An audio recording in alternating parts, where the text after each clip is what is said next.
Itinalaga bilang bagong Regional Director ng Philippine National Police Bicol si Police Brigadier General Nestor Babagay Jr.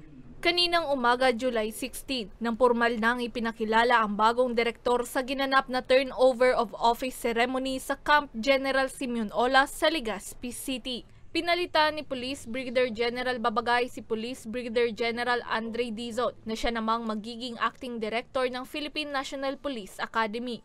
Ayon sa bagong direktor, hindi magiging madali ang kanyang bagong tungkulin, ngunit taos-puso daw ang kanyang pasasalamat na siya ang naitalaga rito. Gagawin umano niya ang kanyang makakaya upang mapanindigan ang kanyang papel na may integridad at malasakit.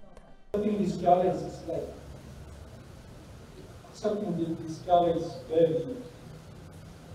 very challenging. An attestation that I can do more than what is required. To serve my countrymen, to keep them safe and secure.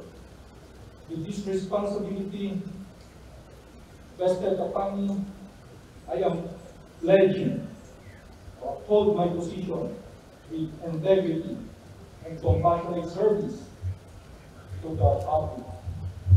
I will not waste this great opportunity of a chance to lead, inspire, influence, and to make a difference in the broad political landscape of the country.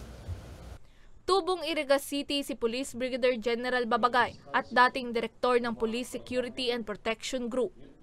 Sa nasabing aktibidad, binigyang pugay din si Police Brigadier General Dizon sa kanyang mga di matatawarang tagumpay mula nang italaga siyang direktor ng komandansya noong December 19, 2023. Siksik, liglig at umaapaw na pasasalamat sa kanyang pagpapala at biyaya na pinagkaloob sa akin, lalong-lalo na nung itinalaga ako bilang Regional Director ng Police Regional Office 5. Isang karangalang paglingkuran ang sariling lugar kung saan dito ko mismo binuo ang mga pangarap sa buhay. Maraming salamat sa inyong minamahal at mga ginagalang kong team kasulukap. Ang bago nating adik, Police Brigadier General Nestor Babagay, siya ay may sapat na kakayahan at exposure sa pagiging field commander, kung kaya't kampante ako na kayo ay nasa mabuting kamay. Samantala, naging kinatawa naman ni PNP Chief General Nicolas Torre III si Police Lieutenant General Jose Melencio Nartates Jr.